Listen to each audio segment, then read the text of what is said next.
magic shows on the weekends, gigs on the weekdays when I can, right?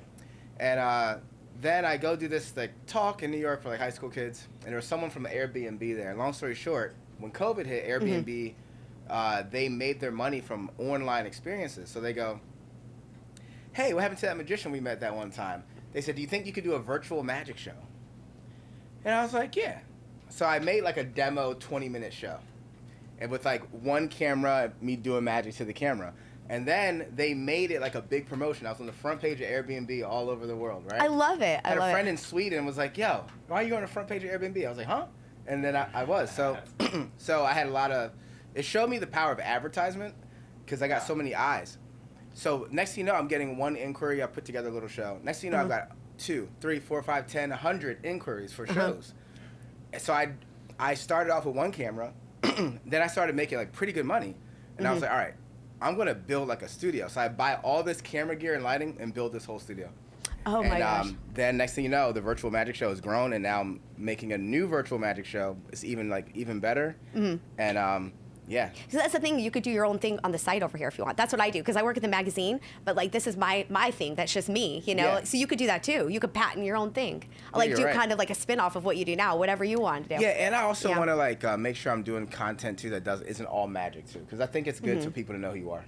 I agree. I mean, that's the reason I want to do this podcast because I want like actors and performers to like people to understand like the psychology behind them a little bit more than just how they are on stage. What's your full-time thing? Currently, changes. Right? Right? I'm a registered behavioral therapist, but right now I'm doing photography and advertising at My Vegas magazine. Oh, sweet. Yeah, sweet. So Mark you do Allen photo Sheik. too. What's that? You're a photographer also. Photography. I actually make music. I've done all different genres. Yeah, like I like to switch it up. So I work with different musicians and artists and let them take, because all my songs start sounding the same. So I let them take in whatever direction they want. Interesting. Yeah. Huh.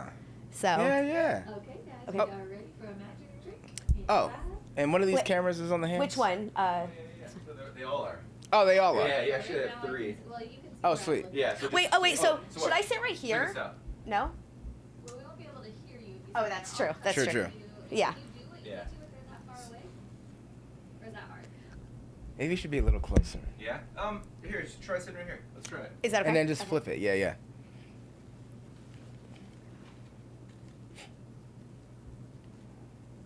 this will be like that. And then,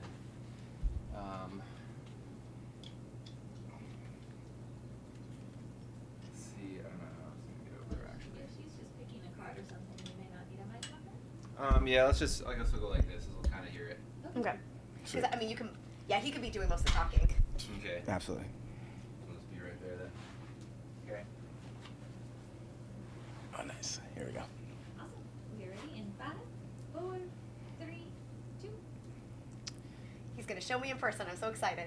Yeah, we can try something. So it's interesting. So I have done so many card tricks over the last number of years that I can almost guess what card someone's gonna say sometimes, but not even in a trick. Just like You use psychology too, then. It's You're a kind little- of a behavioral therapist too. it's a little bit of psychology. Yes. Yeah. For example, hold these. For example, right? And do you play cards at all or no? Honestly, no. No. I don't very often. Now, if you think of a card, don't even say it out loud. Do you have one? Just kind of picture it nice and bright if you got a good feel for one. And this is strange. Did you happen to think of a red card? Yes. And maybe a heart, maybe Yes. like a, and tell me if I'm slightly off. Was it a Queen of Hearts? Were you thinking of a Queen of Hearts? Close, but the heart was right. Oh, which one was it? This is weird. Well, the 2 of hearts. The Two of Hearts. So a lot of people end up, when I ask people to think of cards, I get a lot of people think of picture cards, like, and you're wearing red, so it's not weird that you chose a heart. But the Two of Hearts, is that weird? Or that's random, right? 2. Yeah, absolutely. Random. I gave you a deck ahead of time. I did something to it. So my goodness. I want to show you this. Inside, when you pull out the deck, there's only one card on top. Literally, you can see. Oh my gosh. Check it out. Wait. The card on top of the deck, literally. Oh is my the- goodness. the Two of Hearts. Oh my goodness. Yeah. 2 of hearts. Two of Wait, Hearts. How did you know? You can see they're all, and I mean they're all different, but. Like, yeah. are you like seriously like psychic, like a mind reader, or I mean, you told me when we met in person that you kind of freeze time. Remember? I don't know. Do you know? A little bit. it's this is kind of interesting too. Here, so let me try this a little bit differently. This time, here, close your eyes. I'll take another card out. Let's do this here. Make it like a little secret there, and boom. I will try this one more time. So this time I have another card, and let's see. Hold on to that for just a second. Mm-hmm. Do I keep my eyes closed? No, you can open them. It's fine. Okay. But let's say that you were to think of like two objects, right? Like maybe two simple shapes. Maybe like one shape inside the other. And can you kind of picture that, like one shape inside of another one, or? Okay. Yeah. Yeah. Okay, so these are like psychological, introductory things we do to see how someone thinks. Would you happen to be thinking of a circle inside of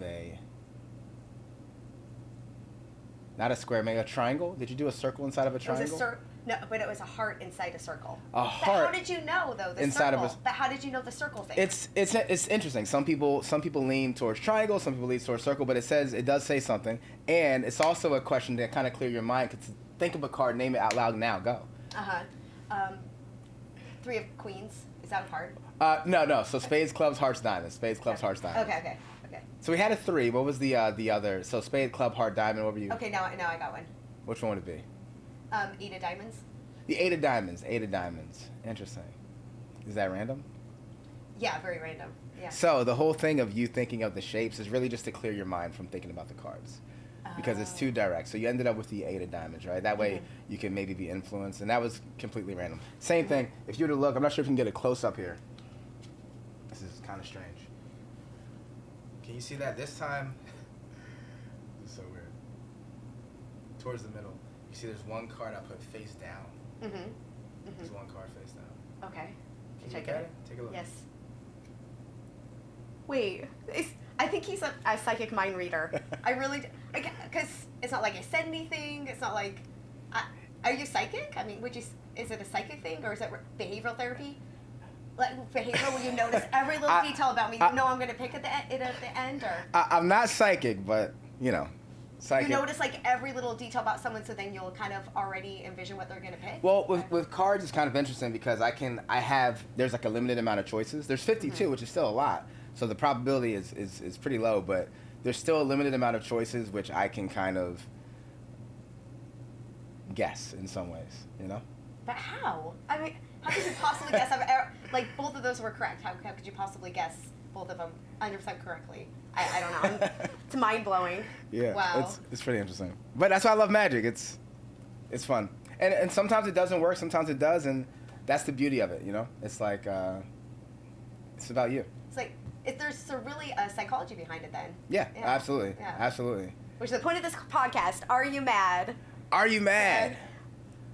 What is up? Are we mad? Are we crazy? Yeah. Mad? I know, right? Well, that's what I wanted to... Well, I'm going to talk to the person that helped me come up with the concept, but yeah. All right. Oh, man. Well, thanks for sharing that. I don't know. I guess I'm mad. I guess I'm crazy. No. I don't know. I am. That's why the after show girls is going to be making fun of me because she literally thinks I'm mad at the office.